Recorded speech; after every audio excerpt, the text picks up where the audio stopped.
You've heard this line before. How do you get to Carnegie Hall? Practice, practice, practice.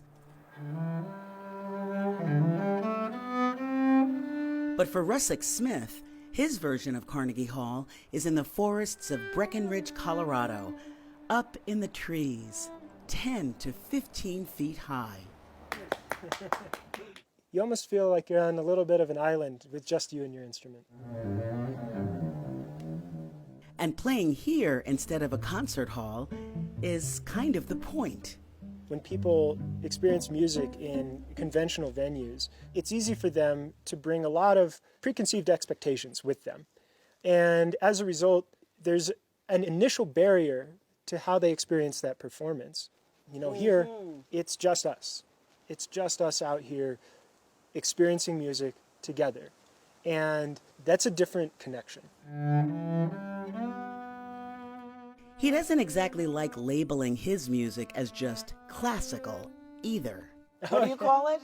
Campfire classical. Campfire classical. So Yeah. define that. So if I said classical music to you, that conjures up a lot of images. But if we were to sit down and play classical music around a campfire, it might not be the stodgy music that you used to. I think classical music used to be much more integrated into the culture, and it cloistered itself off in a lot of ways, removed itself into this ivory tower. Like Rustic Smith, Andrew Owsley also takes classical music in a different direction. Underground, literally. His annual concert series, Death of Classical, stages concerts at Greenwood Cemetery in Brooklyn, New York. A big part of what we're trying to do, in addition to changing the experience around classical music, is to change the perception of the art form. As it turns out, the acoustics work really well in a catacomb. And the dead don't seem to mind. The living don't seem to be too spooked out either. It's not just pieces by Bach or Beethoven, but contemporary musicians that continue to compose new works today. You don't need to have ever been to a classical music concert to be moved by this music and to be open and affected by it. And half of our audiences have never been to classical shows. The hope is that people might be so excited by this art form here that they might eventually want to go experience the amazing performances that Carnegie Hall and Lincoln Center and all these others offer. The Philadelphia Orchestra doesn't just perform at traditional venues either. They too play in unexpected places for their online series, Our City, Your Orchestra, highlighting a variety of institutions that make up Philadelphia.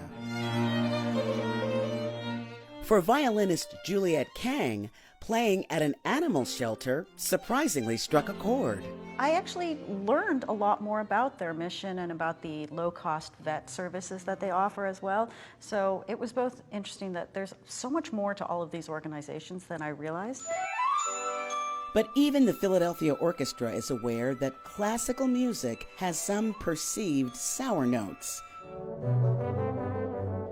Here's bassoonist Daniel Matsukawa. We can diffuse the myth, the mythology, which is it's for the elite, it's for the well-educated, it's for the wealthy, or it's exclusive.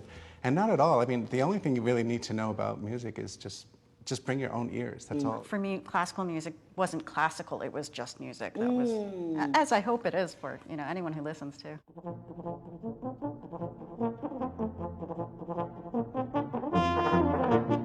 Call it classical music, campfire classical, or just music. It's all perfectly sound.